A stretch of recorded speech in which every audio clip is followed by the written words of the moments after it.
Here we are. Welcome, welcome. We are currently streaming live in the Streamline Business Strategies Facebook group. If you are watching in the group, let us know you're here with a hello. Happy Tuesday. If you're in Buffalo, I know it's not that happy today after last night's football game, but I hope you're doing well.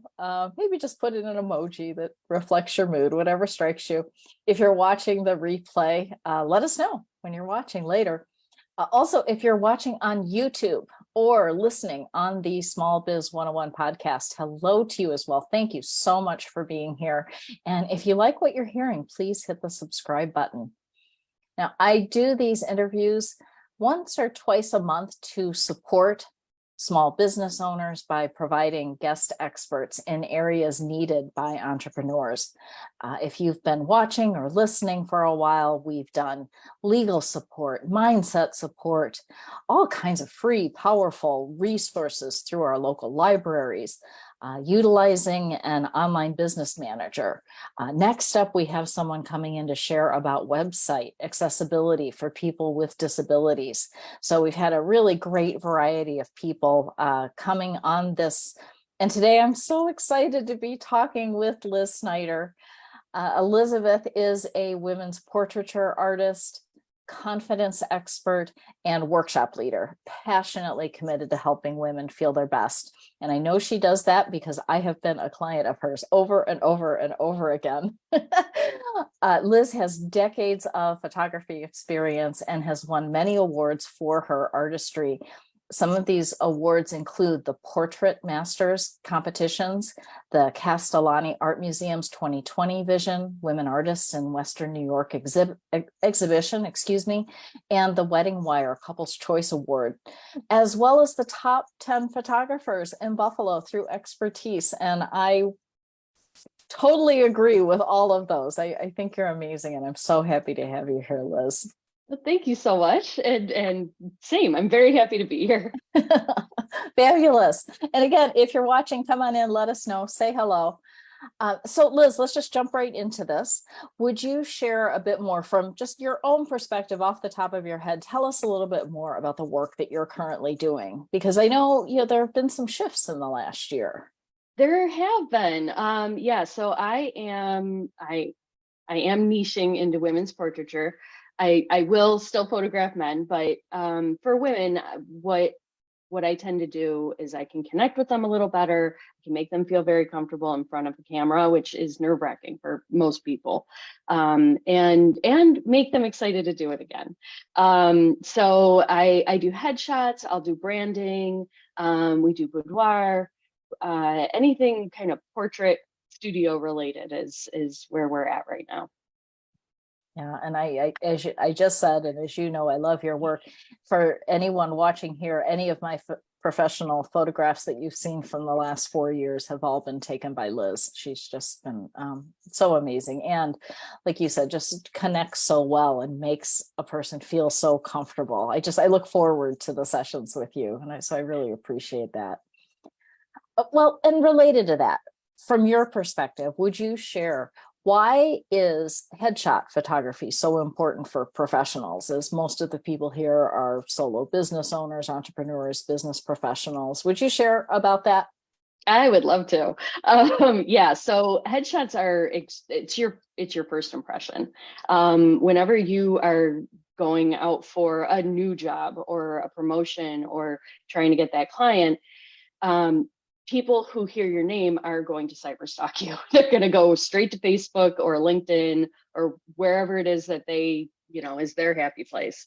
And what you have out there says a lot. So it is about curating your social media and your voice, but it's also about looking as professional as possible.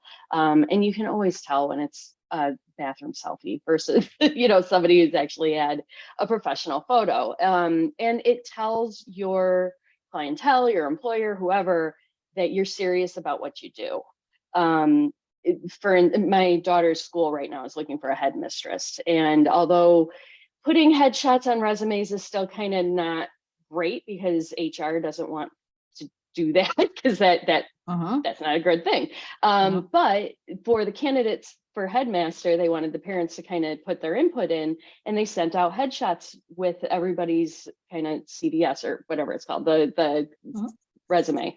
And it made a huge difference in who the parents are kind of like edging toward, because there are some people with just like a snapshot and other people who really did go to a photographer and get a really fantastic headshot done.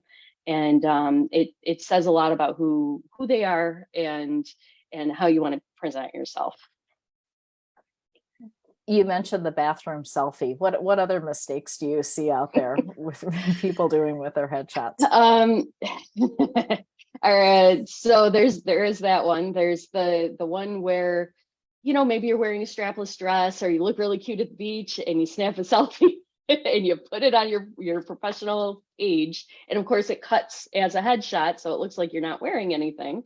Another one is people who put their wedding photos up there, like you know you're not wearing a tux to a headshot, you know, although most people have their weddings professionally shot, it's not considered a professional headshot for the workplace.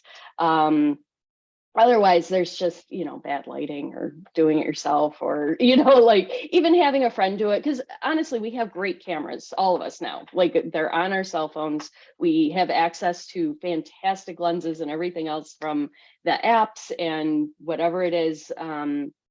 But it doesn't mean that you know how to construct a portrait or posing or lighting or all of the different things that go into it. And that's where we come in. It's not about having the camera, it's more about how to direct people to pose and how to direct the light and what kind of a mood are you going for, because that's going to be very different lighting and lens choice as well, and posing. Well, and related to that, another thing that comes to my mind is photos for websites, for business websites, right? I know I found when doing my website, it's not like I have the right kinds of photos just in my camera for a website, right? I mean, so the work that you do is so important for that and aligning with your branding. Absolutely. And that's another thing that we do here is we'll work with your web designer and, you know, figure out what colors they're going for, what orientation they want for either banners or for little like side pieces on the pages. And we do shoot your own stock photography in the branding session. So not only is it headshots, which does make a difference, but it's you at your desk, or it's you with your whatever your client gifts are, and getting just those different kind of angles and that aren't just straight up headshots. And it makes a big difference because you can tell when it's like straight up stock photography or when it's like somebody that has actually branded it to you. The other thing I love is that I think you just did a post about this recently about the importance of having your natural smile and not having it be too stiff or too posed. And you really do that. Thank you. That's yeah, that is something very hard for most people because, you know, as you grow up, everybody says, "Hey, say cheese," and you just get that 6-year-old grin on your face. It's not always, you know, genuine. So yeah, it does make a difference. And for some people, smiling just is not their natural state. And, you know, a soft smile with no teeth is, there are different ways to do that as well. So it's not just big full smile, it's not just small smiles. You know, it takes some time. So like whoever your photographer is should be kind of feeling you out for what your personality is, how bubbly you are, how, you know, not bubbly you are, if you're an introvert versus an extrovert. And it kind of it does make a big difference in how you shoot, what your expression is, what you're wearing, what your colors are going to be. There's a ton that kind of go into those sessions. Yeah, no, and it's so helpful to know. And this isn't just for, you know, people in the Buffalo area, right, who could hire you. This is for people all over who are listening or watching in other locations to keep in mind when you're thinking about your photography, whether it's something that you're going to be putting on social media or your website. These are really important tips to keep in mind. Absolutely. Now, Liz, you also are a confidence expert, right? You help women. And So I'd like to go a little bit back to basics here. I'm wondering, how did you, well, first of all, how did you discover that knowing one's purpose is so closely related to success and happiness in business? But also, what does that have to do with portrait photography? Like, how do those come together? Yeah, that's a good question.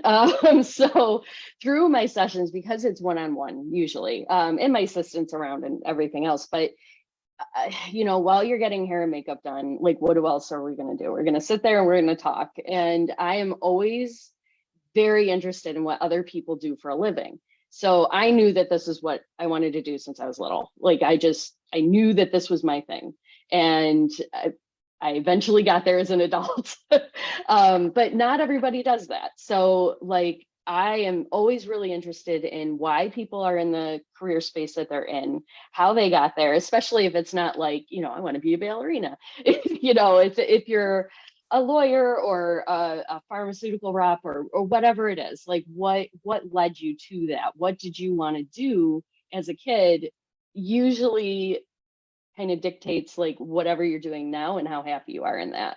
So we'll talk about, how did you get there? What did you originally want to do? How'd you land on this? And why or why not are you still doing what makes you happy? And that part of it goes into trusting me to, know them, get them. It says a lot about their personalities. And it is very closely related to how happy you are, because usually you know what you want to do as a kid. It's a rock star, it's a astronaut, it's whatever. But sometimes we go down different roads where it's easier if I take this job, they're actually going to pay me, right? And if you're not hanging on to any of those interests as an adult, as like a hobby or anything like that, a lot of times you hate your life. Like, you hate your job. You don't like your boss. You don't like your coworkers because you're not in the right space. So over the decades that I've been doing this, I've had these conversations, and it's really come to me that it's whatever you're meant to do, deep down that you're meant to do it.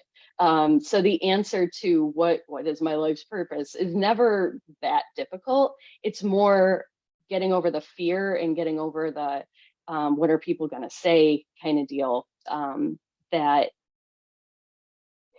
makes them happy. Yeah, like just doing it just because. Yeah. And I feel that, and you confirm that for me when I went through your recent workshop, right? So you have a passion, purpose, and power workshop, and you had us go back to thinking about childhood. And I had never made the connection before. As a child, I was always pretending to teach. Like, I was just always in my own room pretending to teach, but I never wanted to be a teacher of children or high school or anything like that. And now here I am teaching, coaching, mentoring, and Yep. I don't think I would have made that connection without having gone through that program. Was there a particular aha that happened for you, like a moment that happened where you decided to pursue this workshop and this aspect of your business in addition to the photography? It was a long road. So I started to discover that my story is more complicated than most people's. And I had a friend that invited me to go to a workshop with a speaking coach. And so the idea was to just kind of like get up to do a TED talk or something and just be here is how I got to where I am now from where I started. And it's been a journey. So the speaking coach also coaches on like building workshops and building like your masterclass and all of that.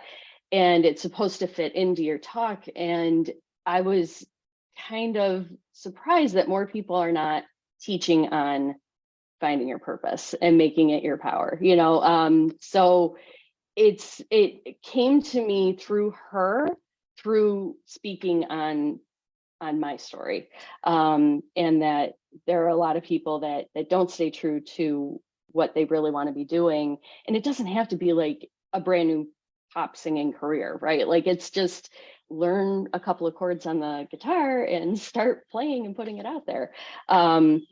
Because when you're true to yourself, people are going to love it. Like they are not going to, some people might put you down, but they, they shouldn't be.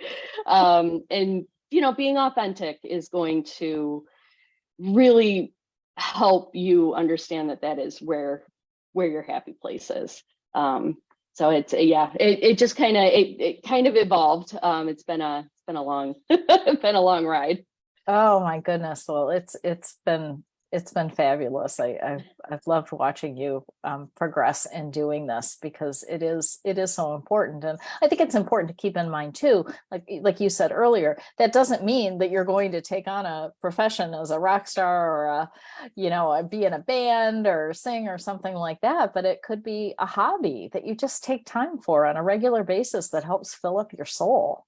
Absolutely. Yeah. And it's, once it turns into a job, it's a whole other space, it's hard to be, it's hard to still love something that much and have it be your only career, because especially for the arts, it's tough, it's tough to make a good living.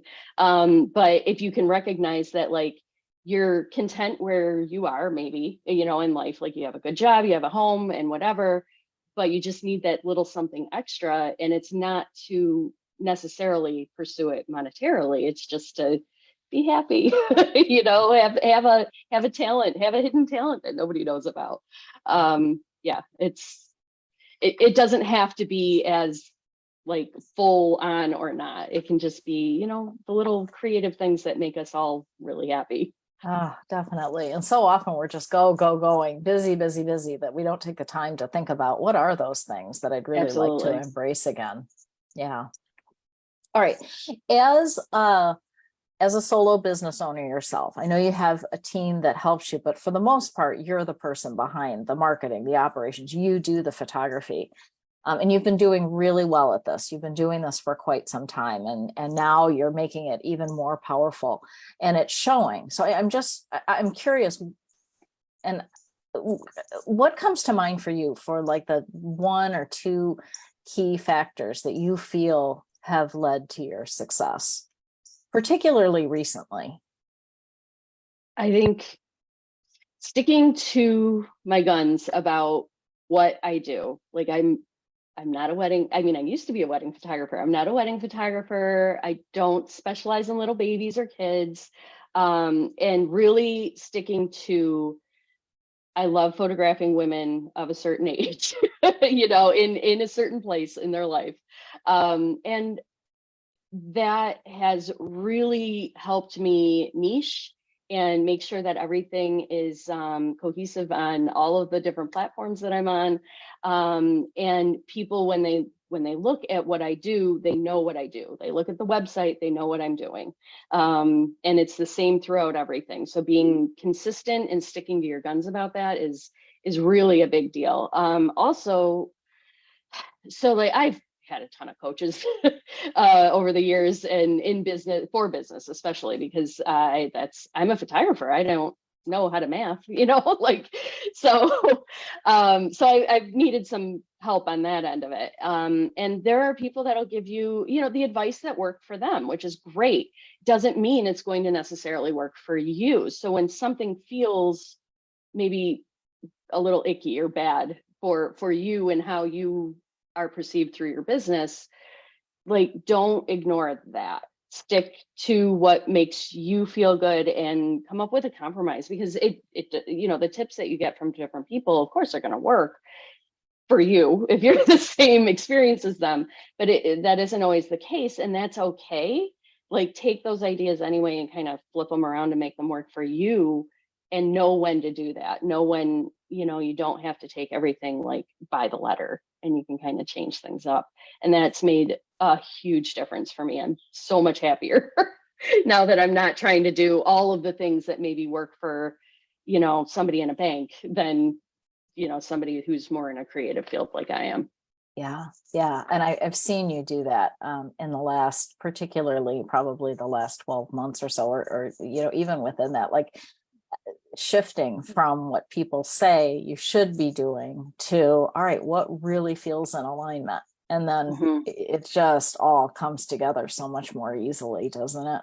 It does. It really does. And it's not that it isn't hard. Like there have been things and like processes and people that I've had to, just kind of let go of. And that's okay. It's Yep. totally fine because it's growth for everybody, right? Like not everybody's going to be in that same space that you are.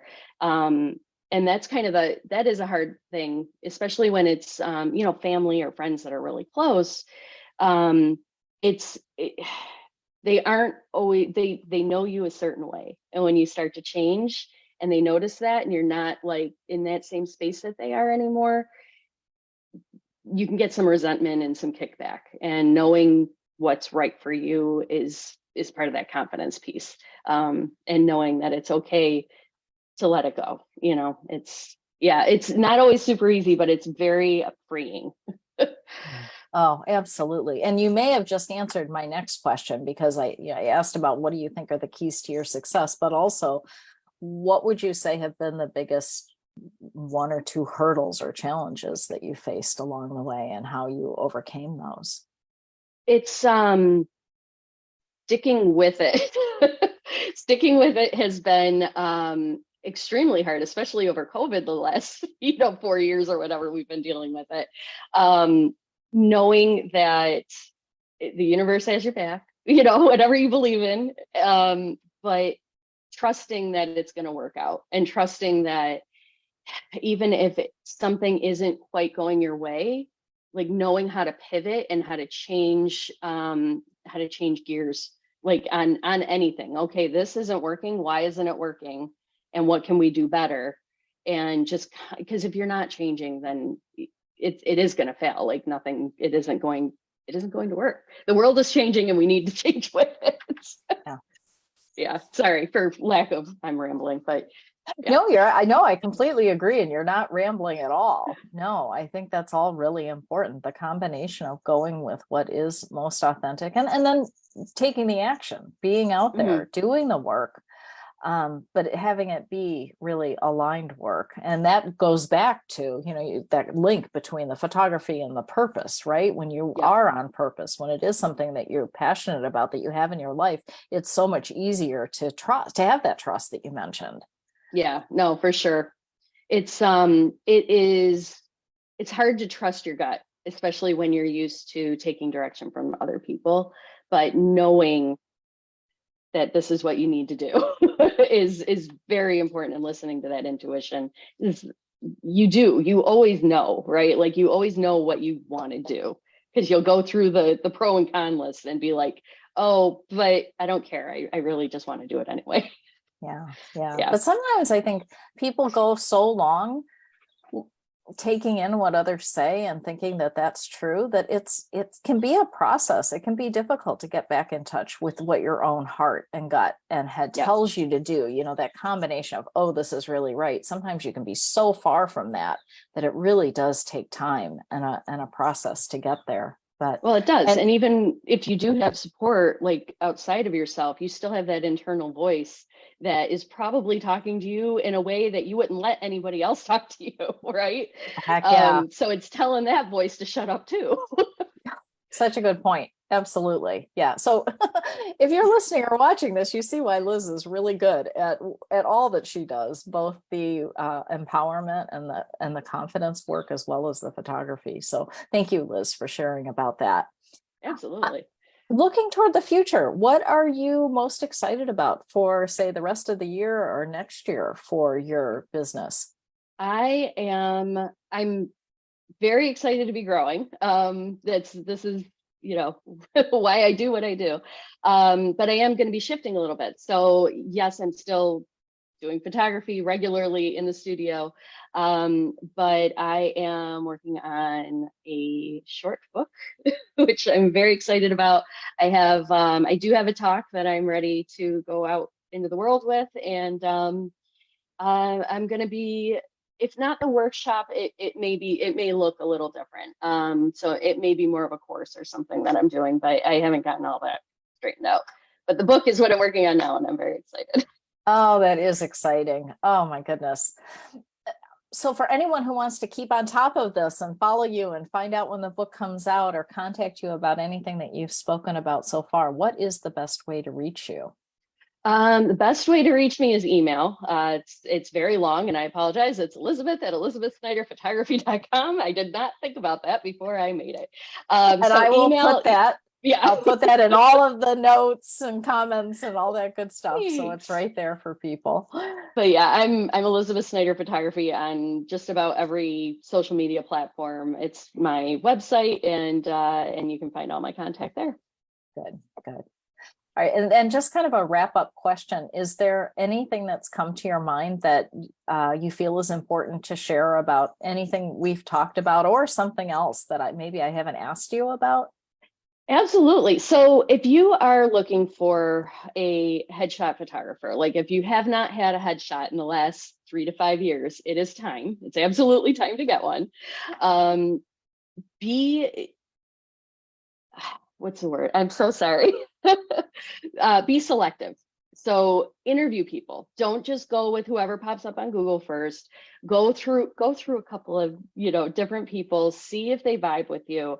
Everybody professional in a studio that I know in the Buffalo area, they all do a consult. Nobody's just going to book you blindly. So you want to make sure that you jive with that person.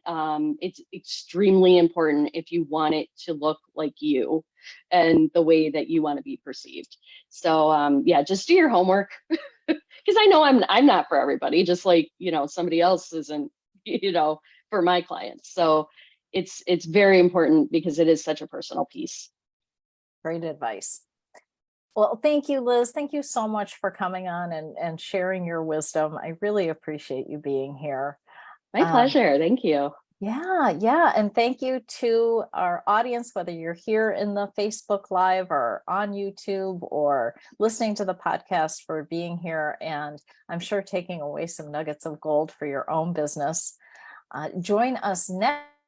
The next interview is Tuesday, October 3rd, and that will be with Brandon Hills of Good Steward Design. Brandon is a website designer and website accessibility expert. So we're going to be learning a lot about how an accessible website can make a huge impact on your business. Also, it's not only the right thing to do, but there are several mandates by law too that I've learned about from Brandon that we'll be sharing as well. So thank you. Thanks to the audience for being here, and to Liz as well. It's been terrific, and we'll be in touch.